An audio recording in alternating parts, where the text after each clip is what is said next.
Hello students, Bharat के परंपरागत कढ़ाइयों में आज हम पढ़ेंगे कश्मीर की कढ़ाई के बारे में। कश्मीर बहुत खूबसूरत प्रदेश है और वहाँ पर पुरुषों के द्वारा कढ़ाई की जाती है परंपरागत तरीके से, और इस कढ़ाई को हम कशीदा आदमी या कशीदाकारी भी कहते हैं।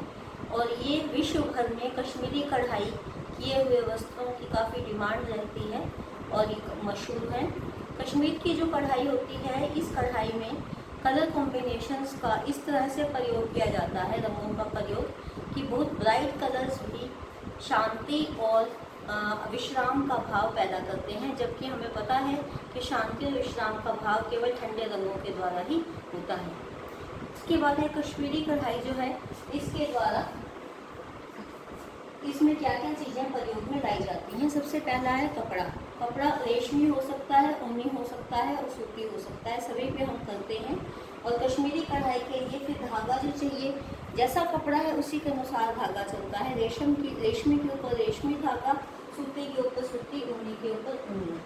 उसके बाद है डिज़ाइन। इसमें जो डिज़ाइन है, क्योंकि कश्मीर में प्राकृतिक खूबसूरती बहुत अधिक है, तो प्राकृतिक दृश्यों के डिज़ाइन इसमें लिए जाते हैं और विभिन्न प्रकार के फूल, फल, पक्षी, पत्ते और साइप्रस ट्री के कोण जो हैं वो लिए जाते हैं, वहाँ डिज़ाइन बनते हैं। अब फूलों में इसमें कमल का, लिली का, केसर और ट्यूलिप का फूल हम प्रयोग में लाते हैं। फल में जो वहाँ पर सभी होते हैं कश्मीर में, चेरी, अंगूर, आम और आलू बुखारा और सेब। और उसके बाद पक्षियों में मोर, तोता, चिड़िया, कठफोड़ा और राम चिड़ैया। और पत्ते जो हैं वो बादाम के और चिनार के पत्ते प्रयोग में लाए जाते हैं। उसके बाद है कलर, कौन से यूज़ करते हैं हम इसमें हम देखते हैं पीला, फिरोजी, जामुनी, काला, हरा, मैरून को लाखा बोलते हैं, और गुलनारी जो पिंक मजेंटा टाइप का कलर होता है।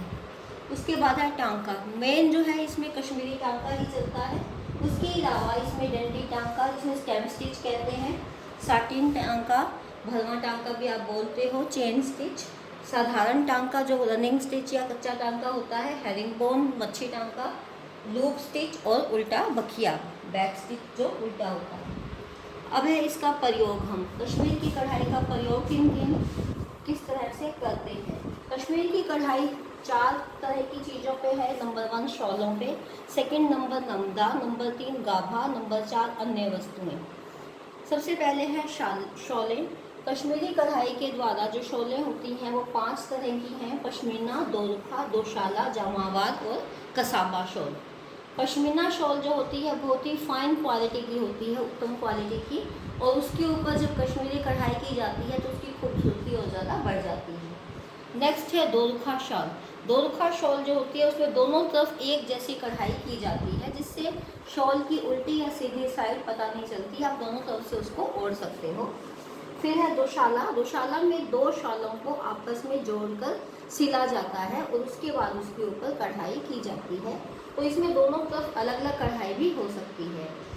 नेक्स्ट है जामावार शॉल।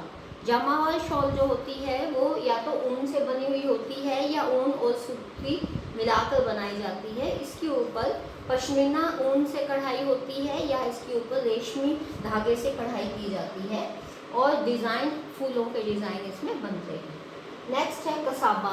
कसाबा एक शॉल होती है जो चौरस साइज होता है, जिसका मतलब वर्गाकार, लंबाई चौड़ाई बराबर, और ये ट्विल बुनाई के द्वारा बनाई जाती है। ठीक है, इस तरह से ये 5 प्रकार की शॉलें हो गई। नेक्स्ट है नमदा। नमदा जो है वो ऊनी और सूती धागों से मिलाकर बनाया गया एक मोटा छोटा कढ़ाईदार गलीचे जैसा होता है, और इसके ऊपर फिर चमकदार ऊन से कढ़ाई की जाती है।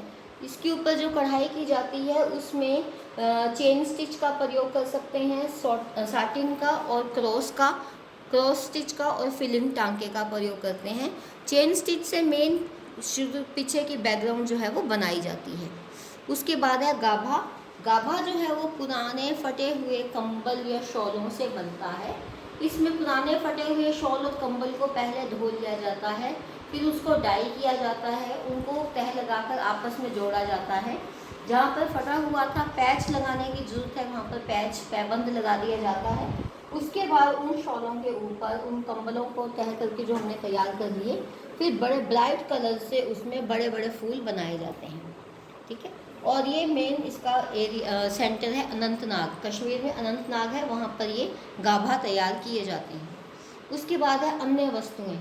कश्मीरी कढ़ाई से और जो चीज़ें बनाई जाती हैं, सबसे पहले रफ़ू का काम होता है, रफ़ूगिरी बोलते हैं रफ़ू का काम, जिसमें कि जो फट गया है कपड़ा उसको वही उसी कपड़े में से धागा निकाल कर उस धागे से कपड़े को जोड़ा जाता है, खाली स्थान फटे हुए को ठीक किया जाता है। इसमें बहुत मेहनत लगती है, महंगी होती है। आजकल कश्मीरी रफ़ू करने वाले कारीगर काफ़ी कम हो गए हैं, क्योंकि लोग इतना महंगा काम नहीं करवाते। इसके अलावा कश्मीरी कढ़ाई जो है वो रेशमी साड़ियों पे, सूट पे, ऊन की बनी हुई जैकेट, टोपी और मफलर पे की जाती है। उसके बाद नेक्स्ट है हमारी कसूती कढ़ाई। कसूती कढ़ाई जो है वो कर्नाटक, धारवाड़ और बीजापुर के क्षेत्र में की जाती है। इसको बुनने के लिए मैट बुनाई वाला, मैटी वाला कपड़ा जो होता है, जिसमें कि हम धागों की मोटे धागे होते हैं, दिख जाते हैं, कढ़ाई आसानी से हो जाती है। मैटी बुनाई का कपड़ा, धागा जो है इस पे रेशम का धागा प्रयोग किया जाता था परंपरागत तरीके से। आजकल हम सूती धागा भी यूज़ कर देते हैं। डिज़ाइन इसमें जो है वो मंदिरों की भवन निर्माण कला के डिज़ाइन बनाए जाते थे, और इसके साथ ही कुछ धार्मिक कथाएं दिखाने वाले डिज़ाइन भी बनते थे, जिसमें तुलसी का पौधा जो है वो मुख्य होता है, कमल का रथ, पालकी, हाथी, मोर, भैंसा, हिरण और गिलहरी और बैठे हुए तोते, ये डिज़ाइन इसमें बनते थे। उसके बाद है कलर। इसमें कलर जो है वो चटक लाल, बहुत bright red colour, green, orange, ये मेन कलर होते थे। इसके अलावा जामुनी रंग भी बीच में हम यूज़ कर लेते हैं। नेक्स्ट है स्टिच, टांका। इसमें हम कौन सा यूज़ करते हैं? 4 तरह के टांके हैं इसमें। फर्स्ट है क्रॉस स्टिच। क्रॉस स्टिच को मेथी टांका भी कहते हैं। ये बैकग्राउंड या पृष्ठभूमि, डिज़ाइन की बैकग्राउंड पृष्ठभूमि बनाने के लिए यूज़ किया जाता था। सेकेंड है गावंती या युर्गी टांका।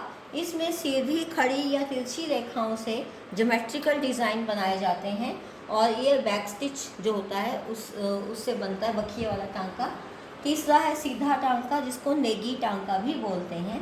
इसमें कच्चे टांका से बनाया जाता है, रनिंग स्टिच, कच्चा टांका। जब बड़े बड़े डिज़ाइन हो, जल्दी बनाने हो, तो वहाँ पर हम इस टांके का प्रयोग करते हैं। चौथे नंबर पे है टेढ़ा मेढ़ा टांका। इसमें भी कच्चा टांका ही होता है, लेकिन बराबर दूरी पर लगाकर सीढ़ियों जैसा प्रभाव देते हैं, जैसे कि ऊपर चढ़ता हुआ सीढ़ी जैसा दिखाई देता है। कसूती कढ़ाई का प्रयोग हम करते हैं पिल्लो कवर के ऊपर, कुशन कवर के ऊपर, पर्दों के ऊपर और साड़ियों के ऊपर। इसके अलावा 2 और छोटी छोटी कढ़ाई हैं, ये मैंने यही कवर करने की कोशिश की है। फर्स्ट है मणिपुरी कढ़ाई। मणिपुर में जो पहाड़ वाला प्रदेश है, वहाँ पर ये कढ़ाई होती है, और इस कढ़ाई में साधारण टांका यूज़ किया जाता है और साटिन टांका यूज़ किया जाता है। साधारण टांका मतलब रनिंग स्टिच, साधारण टांका, कच्चा टांका एक ही चीज़ है, और साटिन टांका जिसको भरवा टांका कहते हैं। धागे इसमें जो यूज़ होते हैं वो चटक रंग के होते हैं, चाहे ब्राइट डार्क रेड हो, येलो हो, ग्रीन कलर हो, और डिज़ाइन में इसमें सिर्फ प्राकृतिक दृश्य ही बनाए जाते हैं। ठीक है, उसके बाद नेक्स्ट है जरी की कढ़ाई।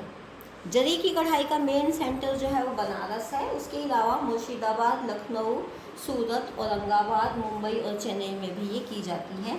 इसका जरी की कढ़ाई में जो फ्रेम यूज़ किया जाता है, फ्रेम को कारचौर कहते हैं, धागे को कलाकतू कहते हैं। जब जरी का काम हल्का होता है, थोड़ा थोड़ा काम हो तो उसको कामदानी, हैवी काम हो तो उसको ज़रदोज़ी कहते हैं। पुराने समय में शुद्ध सोने या चांदी की तारों का प्रयोग करते थे, आजकल वो बहुत महंगे पड़ते थे, आजकल हम चमकीली तारें ही यूज़ करते हैं। और इसका यूज़ जो है वो जरी की कढ़ाई का प्रयोग जो है साड़ी वगैरह के बॉर्डर पे, पल्ले पे, और सिल्क की कुछ शॉल वगैरह हैं उनमें, टोपी पे, अचकन और कुशन के ऊपर किया जाता है। ठीक है, इसके साथ ही ये ख़त्म हो गया। Thank you.